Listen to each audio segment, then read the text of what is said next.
Hello everyone, स्वागत है आप सभी का श्याम होम किचन में। तो आज मैं आप लोग के लिए एक ऐसी रेसिपी शेयर करने जा रही हूँ जिसके सामने में आप होटल रेस्टोरेंट जाना भूल जाएंगे।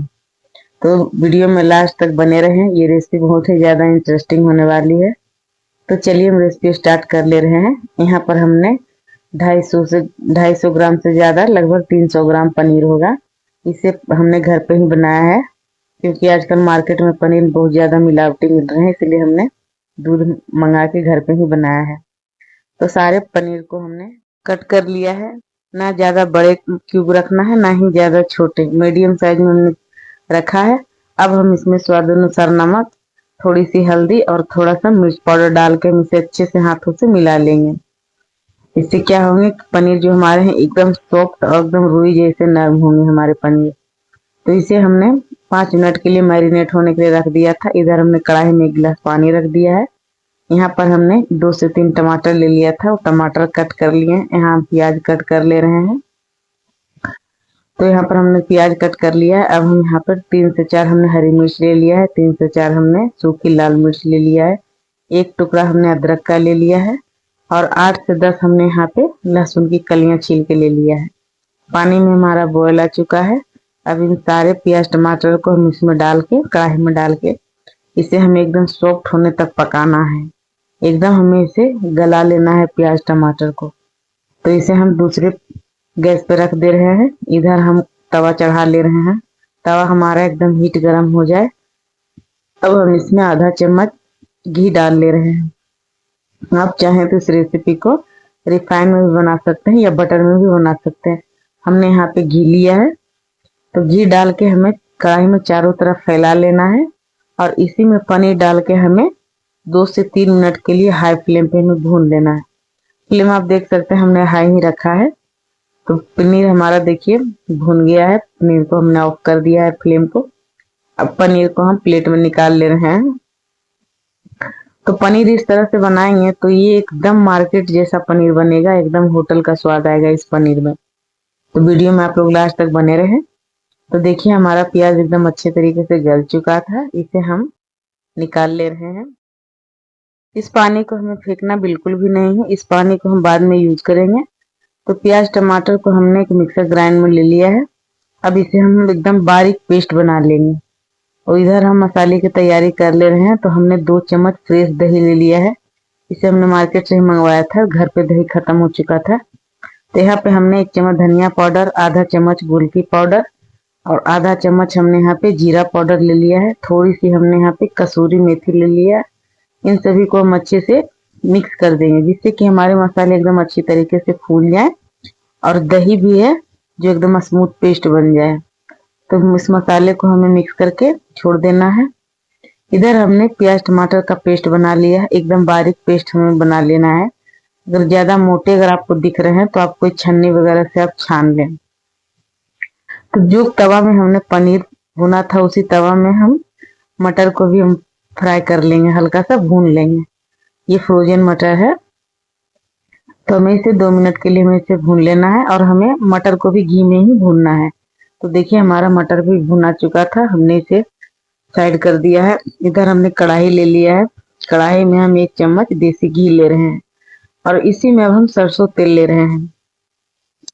तो हमारा तेल गर्म हो चुका था। यहाँ पर हमने आधा चम्मच जीरा ले लिया है, 2 से 3 तेज पत्ता ले लिया है, और तेल को हमें पूरे कढ़ाई में फैला देना है, जिससे कि हमारे मसाले कहीं चिपके नहीं। और चुटकी भर हमने हल्दी पाउडर डाल दिया है। हर एक रेसिपी में मैं आप लोग को बताती हूँ कि तेल में हल्दी डाल देने से मसाले हमारे ज्यादा उड़ेंगे नहीं। तो हमने सारे मसाले को तेल में डाल दिया है। अब हमें इसे अच्छे तरीके से भून लेना है। मसाले को हम जितना भूनेंगे सब्जी हमारी उतनी ही ज्यादा टेस्टी बनेगी। तो यहाँ पर थोड़ा सा हल्दी हम और ले रहे हैं, स्वाद अनुसार हम नमक ले रहे हैं। इस सब्जी में हमने कुछ ज्यादा मसाले का इस्तेमाल नहीं किया है, बाहर के मसाले का तो हम बिल्कुल भी इस्तेमाल यहाँ पे नहीं कर रहे हैं। तो यहाँ पर हम आधा चम्मच से भी कम, 1/4 चम्मच लगभग हम यहाँ पे चीनी डाल देंगे। अब इसे हम डाल के हम इसे ढक देंगे। तो हम चेक कर ले रहे हैं हमारे मसाले अभी अच्छी तरीके से नहीं भुने हैं। इसे हमें 2 से 3 मिनट के लिए और भून लेना है। तो यहाँ पर हम आधा चम्मच कश्मीरी लाल मिर्च दे रहे हैं, और यहाँ पर हमने जो दही बना के रखा था दही को मसाला, वो हम डाल दे रहे हैं मसाले। और हम यहाँ पर मटर भी डाल दे रहे हैं। मटर डाल को हमें दोनों अच्छे तरीके से भूनना है ढक के।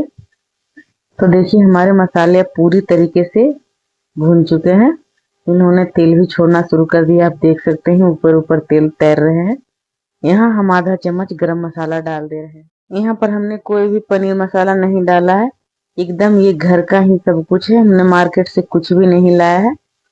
तब हम इसमें पानी डाल ले रहे हैं और थोड़ी सी हम कसूरी मेथी हाथ पर क्रश करके डाल दे रहे हैं। कसूरी मेथी का फ्लेवर बहुत ही बढ़िया रहता है और इसका स्वाद बहुत ज्यादा अच्छा आता है, टेस्टी आता है सब्जी में। तो सब्जी हमारी हो चुकी थी, यहाँ पर हम हरा धनिया ऊपर से छिड़क दे रहे हैं। तो देखिए हमारा यहाँ मटर पनीर बन के बिल्कुल तैयार है। अब हम चलते हैं नान का आटा लगा लेते हैं। तो यहाँ पर हमने 500 ग्राम मैदा लिया है। मैदे को हम छान ले रहे हैं अच्छे तरीके से, जिससे कि कुछ भी कचरा वगैरह होंगे वो निकल जाएंगे। तो मैदे को हमने अच्छी तरीके से छान लिया है। अब देख सकते हैं मैदे हमारे बिल्कुल फ्रेश थे। अब हम यहाँ पे स्वाद अनुसार नमक ले रहे हैं। नमक आप अपने अनुसार ले सकते हैं। अब यहाँ पर हम गुनगुना दूध ले रहे हैं। आप चाहे तो गुनगुना पानी से भी इसे तैयार कर सकते हैं, लेकिन हमने यहाँ गुनगुना दूध लिया है। 1 कटोरी हमने यहाँ पे दही लिया है और 1 चम्मच हमने यहाँ पे चीनी लिया है। 1 चम्मच से कम हमने यहाँ पे बेकिंग पाउडर और 1/4 चम्मच हमने यहाँ पे बेकिंग सोडा लिया है और 2 बड़े चम्मच हमने यहाँ पे रिफाइंड ऑयल लिया है। इन सभी को हम अच्छे से मिला लेंगे।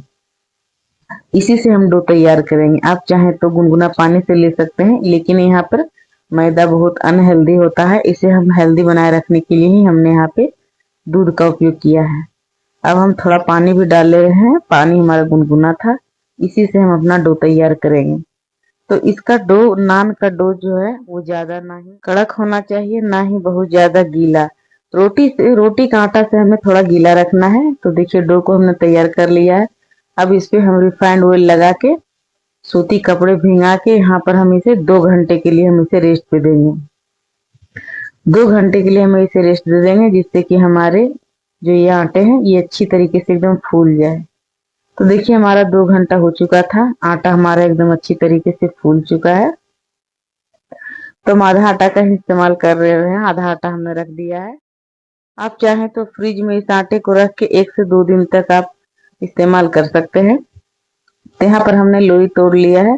अब लोई को हम चकले पे बेल ले रहे हैं और हमें नान को गोल नहीं, हमें इसे अंडा आकार में बेल लेना है। तो जिसे देखिए हम अंडे आकार में इसे बेल ले रहे हैं। हमें नान को ज्यादा ना ही पतला रखना है और ना ही ज्यादा एकदम मोटा रखना है। रोटी से 2 गुना मोटा हमें नान को रखना है। तो इस पर हमने कलौंजी लगा दिया था और उसे दूसरे साइड करके हम इसे बेल ले रहे हैं, जिससे कि कलौंजी जो है हमारे आटे में, हमारे नान में एकदम अच्छी तरीके से चिपक जाए। तो नान के पिछले साइड हम यहाँ पे पानी लगा ले रहे हैं और यहाँ पर हमने हीट गरम कर लिया है। हमने लोहे का तवा लिया था, फ्लेम को हमने लो रख दिया है और नान को इसी तवे पर हमें चिपका देना है और साइड से हमें हल्का सा प्रेस कर देना है, जिससे कि हमारे नान तवे पे चिपक जाए। तो दूसरा नान भी हमें इसी तरह से बेल लेना है। तो आप चाहे तो इसके ऊपर धनिया पत्ता भी डाल सकते हैं। हमने यहाँ पे धनिया पत्ता नहीं डाला है, सिर्फ कलौंजी ही हमने यहाँ पे डाला है। तो आप लोग को रेसिपी कैसा लग रहा है दोस्तों? अगर मेरा रेसिपी जरा भी आप लोग को पसंद आए तो प्लीज प्लीज लाइक सब्सक्राइब करना ना भूलें, जितना हो सके शेयर करें। तो यकीन मानिए इस तरह से आप नान और मटर पनीर बनाएंगे तो आपके घर वाले और आप खुद रेस्टोरेंट होटल जाना तक भूल जाएंगे। ये इतने ज्यादा स्वादिष्ट बनते हैं। और नान नान तो एकदम से एक रुई के जैसे बनते हैं, एकदम सॉफ्ट। तो देखिए हमारा नान बिल्कुल अच्छी तरीके से तैयार हो चुका है। नान को हमें एक ही साइड से गैस की लो पे हमें इसे पका लेना है। तो देखिए दूसरा नान को भी हम इसी तरह से प्रेस कर दे रहे हैं और हमने फ्लेम को हाई करके हम तवे उल्टा करके नान को सेक ले रहे हैं। तो हमारा दूसरा नान भी तैयार हो चुका है। सारे नान हम इसी तरह से बना लेंगे। तो देखिए हमारा नान बन के तैयार हो गया है। अब इसके ऊपर हम घी लगा दे रहे हैं। आप चाहे तो इस पे बटर भी लगा सकते हैं। हमारे यहाँ बटर खत्म हो गया था, इसलिए हमने यहाँ पे घी लगा ले रहे हैं। तो देखिए हमारा नान बन के तैयार हो गया और ये एकदम सॉफ्ट और मुलायम बने हैं हमारे नान। आप देख सकते हैं एकदम रुई के जैसे हैं। तो चलिए हम खाना सर्व कर ले रहे हैं यहाँ पे। तो हमने यहाँ पे मिठाई ले लिया है 2 प्याज और 1 मिर्ची। क्योंकि प्याज और मिर्ची के बिना हमारे यहाँ खाना एकदम अधूरा लगता है मेरे हस्बैंड को। तो देखिए वो खाना मांग रहे थे, उन्हीं के लिए मैं खाना परोस रही हूँ। आप लोग को रेसिपी कैसा लगा कमेंट में हमें जरूर बताइएगा, और प्लीज आप लोग एक बार इस रेसिपी को जरूर ट्राई कीजिएगा। चलिए मिलते हैं अगले न्यू